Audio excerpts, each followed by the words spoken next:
तुलसी जी की बड़ी महिमा है। कितना भी अपवित्र देह हो, अनंत अनंत जन्म से पाप किए हो, परंतु तुलसी से यदि हम स्पर्श करते हैं तो परम पवित्र हो जाते हैं। आज आपको बहुत कुछ बताना है, धीरे धीरे फाइल खुल रही है दिमाग में। आप जानते हैं, आप लोग रोज तुलसी को जल देते हैं, देते ही होंगे, इतना अच्छा चेहरा लेकर बैठे हैं आप, तुलसी को जल चढ़ाते। लेकिन तुलसी को जल चढ़ाते समय कौन सा मंत्र बोलना चाहिए? जब हम तुलसी में जल, एक बात याद रहे, तुलसी में अनेकों प्रकार से लोग जल चढ़ाते हैं। कुछ लोग चम्मच से जल डालते हैं, कुछ लोग सीधा लोटा ही डाल देते हैं, अनेकों प्रकार से जल डालते हैं। जगदीश प्रभु ने मोबाइल तैयार कर लिया है कि भाई श्लोक आने वाला है। अरे वो बिल्कुल मुझे बहुत अच्छा लगता है। आपकी इसी उत्कंठा तो मुझे मार रही है, रात दिन पढ़ने में और रिसर्च करने में मजबूर कर रही है। मुझे नहीं लगता है कि इनमें से आधे लोग भी इस श्लोक को जानते होंगे और इसका उच्चारण करते होंगे। हालांकि ये बहुत पुरानी बातें हैं, शास्त्र की बातें हैं, लेकिन हम लोग सांसारिक जीवन में इतने फंसे हुए हैं कि ये सब भूल चुके हैं। तो हम रोज तुलसी को जल चढ़ाते हैं। तो मैं ये कह रहा था कि जल अनेकों प्रकार से, आचमनी से, चम्मच से, कुछ लोग सीधा लोटा ही डालते हैं, लेकिन तुलसी को जल डालने का सबसे अच्छा तरीका, ये जो बगीचे में जो गार्डनर होते हैं ना, वो गुलाब के फूल में वो जो क्या बोलते हैं उसको, मुझे पता नहीं एग्जैक्टली उस पात्र को, जिसमें से स्लोली स्लोली पानी निकलता है, फुवारा होता है, तो वो जो स्प्रिंकल होता है, उस प्रकार से तुलसी में जल डालेंगे तो तुलसी बड़ी प्रसन्न होती है। तो हो प्रयास करना चाहिए, और तुलसी को स्नान कराते हुए हमें जल डालना चाहिए। और जब हम तुलसी को स्नान कराए तो प्रस्तुत श्लोक, इस श्लोक का उच्चारण हम सबको करना चाहिए। ओम गोविंद वल्लभाम देवी भक्त चैतन्य कारिणीम स्नापयामि जगत धात्री कृष्ण भक्ति प्रदायिनी कृष्ण भक्ति प्रदायिनी।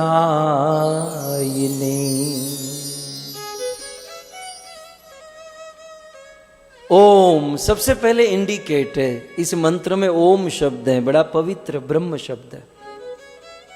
गोविंद वल्लभाम देवी, हे देवी आप कौन? तो गोविंद की वल्लभा, वल्लभा माने प्रिया।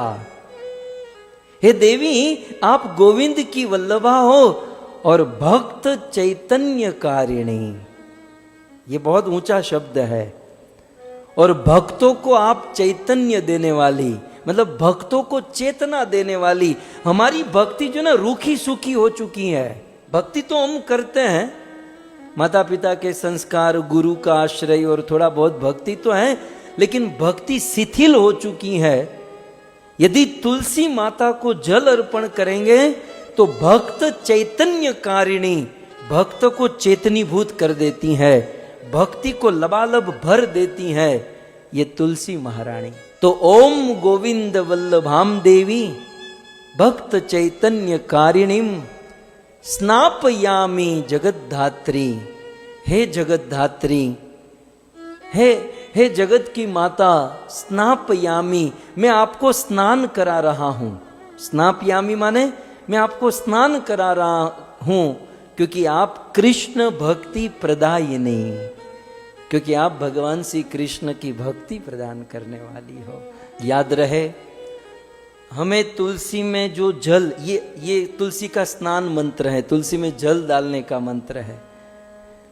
तो हम 2 जल तुलसी जी में डाल सकते हैं। एक, यदि बहुत अच्छा होगा, भगवान श्री कृष्ण, भगवान श्री विष्णु के विग्रह का जो चरण जल है विष्णु का चरण जल यदि तुलसी में चढ़ाएंगे तो बहुत अच्छा होगा, और यदि नहीं हो सकता तो साधारण जल हमें यह मंत्र बोलकर तुलसी जी में डालना चाहिए। फिर तुलसी जी को प्रणाम दंडवत करना चाहिए, फिर से डाले, फिर दंडवत, फिर से डाले, फिर दंडवत, 3 बार ऋतु के अनुसार उस क्वांटिटी को समझकर जल अर्पण करना चाहिए। ये तो हो गया तुलसी जी को जल अर्पण करना। अब हम जब तुलसी का चयन करते हैं, तुलसी पत्र यदि हम ठाकुर जी की सेवा के लिए लेते हैं, तब 2 श्लोक का विधान हमारे वेदों में, शास्त्रों में कहा गया है। लगे हाथ ये भी जान लीजिए। तुलसी चयन मंत्र, तुलसी को चयन करने का मंत्र है, तुलसी मृत जन्मासी सदा त्वं केशव प्रिये केशवार्थ चीनो त्वां वरदा भवशोभने वरदा भवशोभने। क्या कहते हैं? तुलसी मृत जन्मासी। बहुत सुंदर। इसकी संधि विच्छेद करेंगे तो होगा तुलसी अमृत जन्मासी। तुलसी का जन्म कैसे हुआ? अमृत से। अब इसकी कथा पद्म पुराण में, स्कंद पुराण में बड़ी विस्तार से है। आपको संक्षिप्त में बता दूं। आपने जाना ना कि वृंदा का जन्म कैसे हुआ, और फिर वही वृंदा तुलसी के रूप में। तो ये कथा पुराणों में है। और भी एक अन्य कथा है कि तुलसी जी का जन्म, एक समय की बात श्रीमद् भागवत जी में वर्णन है कि देव और दानवों ने मिलकर समुद्र मंथन किया, और उस समुद्र मंथन का सबसे बड़ा आनंद भगवान विष्णु को था। पहला आनंद तो यह था कि कश्यप जी के ही ये दोनों पुत्र हैं, देवता और दानव, लेकिन कभी शांति से नहीं बैठते। एक बाप के बेटे हैं, लेकिन बस झगड़ा करते रहते हैं स्वर्ग के लिए और भोगों के लिए। लेकिन युग युगों के बाद भगवान विष्णु के कहने पर देवता और दानवों में संधि हुई। उस संधि के कारण भगवान विष्णु बड़े प्रसन्न थे। प्रसन्नता मुख्य है। इस संसार में भी जब कोई व्यक्ति झगड़ा करता है, कलह क्लेश करता है, भगवान कभी प्रसन्न नहीं होते। झगड़े से किसी का भला नहीं होता। बोलो, झगड़ा यदि मान लो, झगड़ा क्यों करते हैं? मान लो हमारा कोई ईगो हर्ट हो रहा है या हमारा कुछ पैसे का नुकसान हो रहा है, लेकिन ईश्वर की प्रसन्नता की अहमियत यदि हम जानते हैं, या भक्तों के संबंध की अहमियत यदि हम जानते हैं, तो हमारा ईगो या हमारा थोड़ा बहुत धन संपत्ति पैसे हम लेट गो करेंगे, लेकिन झगड़ा नहीं करेंगे, क्योंकि भगवान इससे प्रसन्न नहीं होते। लेकिन ऐसा वर्णन है, जिस समय देव और दानवों में मित्रता हुई, भगवान विष्णु उस दिन बड़े प्रसन्न हुए। एक प्रसन्नता तो इनकी संधि का था, और दूसरी प्रसन्नता कि ये लोग समुद्र मंथन करेंगे, और इस समुद्र मंथन से लक्ष्मी जी प्रकट होगी, और लक्ष्मी जी के साथ मेरी शादी होगी। ये भी शादी के चक्कर में है। अब दो प्रसन्नता है। और उस समय भगवान विष्णु इतने स्माइल दे रहे थे, इतने प्रसन्न हो रहे थे। पुराणों में लिखा है, भगवान विष्णु की प्रसन्नता से तुलसी देवी का प्राकट्य हुआ। ये तुलसी कौन है?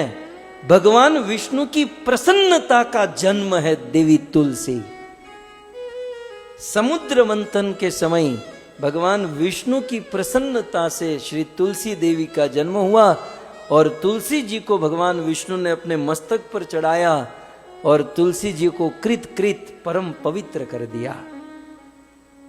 इसलिए यहां पर कहते हैं तुलसी अमृत जन्मासी। मुझे बताइए, ये श्लोक लगभग कई लोगों को याद था, लेकिन ये कथा किसी को नहीं पता थी कि भाई तुलसी अमृत जन्मासी कैसे। हम बोल तो देते हैं लेकिन इसके पीछे की कथा इस प्रकार से है। सो तुलसी अमृत जन्मासी, अमृत मंथन के समय तुलसी जी का जन्म हुआ। सदा त्वम केशव प्रिय, और फिर है तुलसी आप सदा सदा के लिए केशव की प्रिया बनकर रहती हो। अब देखिए, अब हम लोग पत्र तोड़ रहे हैं ना, तो केशव अर्थ, आप केशव की प्रिया हो, हम उस केशव कृष्ण के अर्थ, कृष्ण के लिए चिनोमी, आपका चयन कर रहे हैं, आपको चुन रहे हैं। सो हे वरदायिनी, कृपया करके आप का हम चयन करें और हम आपसे केशव की, भगवान श्री कृष्ण की सेवा करें। ये एक मंत्र, और इसके बाद तुरंत और एक मंत्र बोलना है, बहुत सुंदर। त्वद अंगम संभवेर नित्यम, हे देवी आपके श्री अंगों से उत्पन्न होने वाले जो पत्र और मंजरी है, त्वद अंगम संभवेर नित्यम, आपके अंग से नित्य रूप से पत्र और मंजरी प्रकट होती है। और इस पत्र और मंजरी से पूजयामी यथा हरिम, मैं हरि की सेवा करना चाहता हूं, या मैं हरि की सेवा, हरि की पूजा करना चाहती हूं। तो तथा कुरु, तो कृपया करके आप ऐसा उपाय करो, आप मुझे ये पत्र चयन करने दो या मंजरी चयन करने दो। पवित्रांगी, मानो तुलसी जी कहे कि मैं ही क्यों, तो इसका उत्तर हम देते हैं पवित्रांगी, क्योंकि आप पवित्र हो, आपका अंग अंग पवित्र है। और कलो मल विनाशिनी, और आप कलयुग के मल का विनाश करने वाली हो। इस प्रकार बोलकर एक पत्र तोड़ना है। तुलसी मृत जन्मासी सदा त्वम केशव प्रिय, केशवार्थ चीनोमि त्वाम वरदा भव शोभने, त्वद अंग संभवेर नित्यम पूजयामी यथा हरिम, तथा कुरु पवित्रांगी कलो मल विनाशिनी। टक, ऐसा आवाज आना चाहिए, टक करके एक पत्र ले लिया। फिर यह 2 श्लोक बोलकर दूसरा पत्र। ऐसे तुलसी जी को मतलब अत्याचार करके नहीं तोड़ना चाहिए, प्रेम से एक पत्र तोड़े तो दूसरा परेशान न हो, इस प्रकार भाव से। ओके, आचार्यों ने तो यहां तक कहा, हमारे पुराणों में तो यहां तक लिखा है कि पहले तो तुलसी जी के स्नान का मंत्र एक हो गया, फिर 2 मंत्र तुलसी पत्र चयन करने के लिए हो गए। अब तुलसी चयन करने के बाद तुलसी मां को कष्ट तो होता ही होगा, आपके शरीर से कोई बाल खींचे तो कष्ट तो होता ही है, स्वाभाविक है। भले वो भगवान की सेवा में जा रहा है, उनकी बड़ी इच्छा है कि भगवत सेवा मैं करूं, तुलसी जी की भी इच्छा है, लेकिन कष्ट तो होता ही है, ये तो मानना ही होगा। तो उस जो हमने कष्ट दिया है उसके निवारण के लिए तुलसी जी को क्षमा याचना मंत्र नोट कर लीजिए।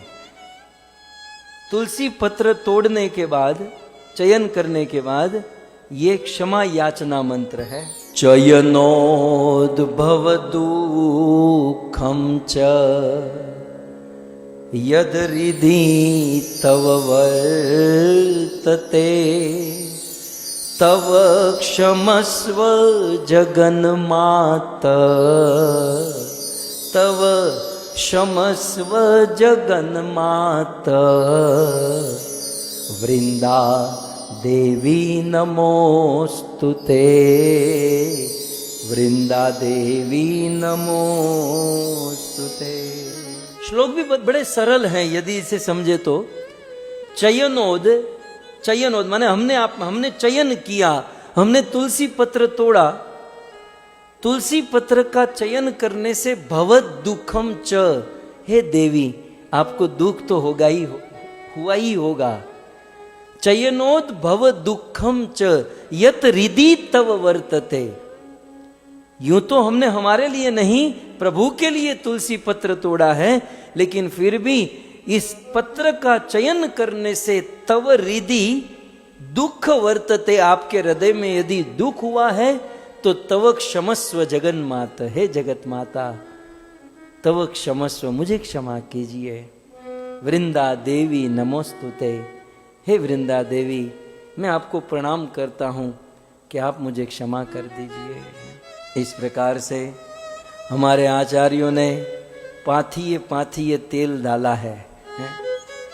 यदि समय हो, समझना हो, तो सारी बातें भगवान ने अपने वेदों में, पुराणों में, शास्त्रों में आचार्यों ने दी है और आप लोग इसे सुन रहे हैं और जीवन में उतारने का प्रयास कर रहे हैं। यह आप सबकी महिमा है।